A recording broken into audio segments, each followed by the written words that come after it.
Alright, now look, I know I said that my next video would be back to Destiny, but I lied, okay? There's just not enough going on in that game that I feel motivated to make content around, but we'll get back into it soon, okay? I've got a few ideas to get back into it, but for now, we're not talking about it. Anyways, you've probably heard of Pokemon TCG Pocket lately, seeing as it's blowing up the mobile card game genre at the moment. It's pretty much a simplified version of the real-life trading card game. 3 knockouts to win instead of 6, a pool of energy instead of cards, smaller decks, you get the gist. As a fan of the Pokemon TCG, I decided I'd give it a shot, just to see what all the buzz was about. After a short period of play though, I came to the decision that I despise this game. Its pacing was abysmally slow, and opening packs just didn't feel as rewarding as I would have liked. And yet I continued to play. I haven't been able to put this game down. Sure, it's mostly just opening a few packs each day, but I think that counts, seeing as it keeps you coming back daily.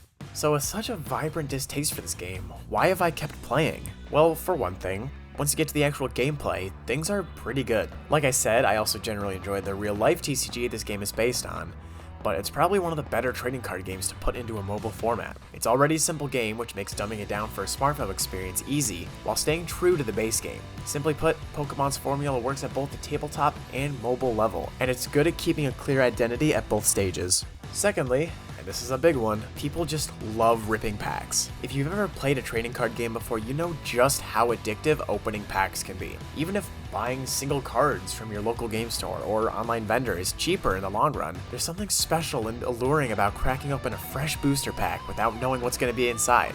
Spoiler alert, 95% of the time, disappointment is inside, but that 5% where something special or cool is inside can really make up for everything. Of course, it's not all sunshine and rainbows, so let's talk about that disappointing 95%, because, most commonly, in this game, you will be pulling jack from your cards. Card acquisition is one of this game's biggest flaws. Packs can, in fact, contain duplicates, and assembling all of the cards you need to create a legit, functional deck can take a pretty long time. At this point, I'd like to give a big shout out to time gating. Now, I totally understand that you can only open 2 free packs a day. Pokemon is a business, they gotta make money somehow, so I'm not expecting everything to be a handout. What disappoints me is when in-game events are time-gated. Why do I have to wait 8 hours before I can fight Lapras EX again? That just doesn't make a lot of sense. It seems really not user-friendly to me. And yes, there are currencies and resources in the game that you can use to accelerate these timers, but in my incredibly humble opinion, I don't feel like they drop frequently enough. Leveling up, which takes several packs to do, grants you enough currency for 1 pack, which just makes level ups feel like they lack a strong sense of accomplishment or payoff for your actions. Maybe I'm just being picky, that's probably what it is, but I really hate how slow-paced this game can be at times. The UI itself is okay, but definitely has its moments where it feels clunky and has a lot of room to improve. This is especially apparent in the late stages of a match where you've got way too many cards in your hand, and picking the exact one you want to use is difficult. I also wish we had an inventory panel where we could review all of our currencies, but that's really just a minor nitpick.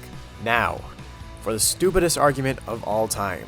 Is this game the Marvel Snap Killer? No.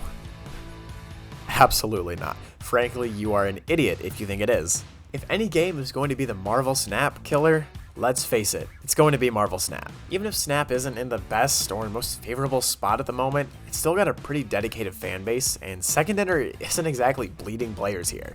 So why I even see people on Twitter arguing about this, I don't know. It's like anytime a new looter shooter comes out and everyone thinks that it's going to be the Destiny killer, and then at the end of the day, you guessed it, Destiny is the Destiny killer. Determining which game is better than the other is hard too though, because they both have traits that bring them up or down for me. Both games have card acquisition issues, but for different reasons. While Pokemon is a dull and slow grind, Snap's grind is incredibly frustrating, leaving players with limited token drops, random spotlight cash pulls, and scummy monetization practices. I say that Snap has the better gameplay, but I also don't know how fair of a comparison that is. Pokemon just went live like 3 weeks ago, and is working with a far more limited card pool and set of rules. The games, while simple, are still pretty distinct for one another, so it's hard to compare them on that basis. The collector aspect is another way to look at judging these games, and personally I find a lot more enjoyment in splitting cards in Snap than I do by pulling hits or creating flares or displaying cards in Pokemon, but I also think Snap's upgrading system isn't all that user-friendly, and Snap could definitely use a way to display your cards like Pokemon has. Either way, there are pros and cons on both sides of this argument. Anyway, Pokemon TCG Pocket is fun, but I don't think it's a game I really plan on sinking a lot of time into. I think it's really just going to kind of be opening my daily packs, like playing when there's an event going on and then just kind of focusing on other stuff. I guess I'd recommend you to give it a shot, but don't be surprised when the game comes to a screeching halt, because it happens like that. Okay, I know that's a short video, but that's all I got. Thanks for watching.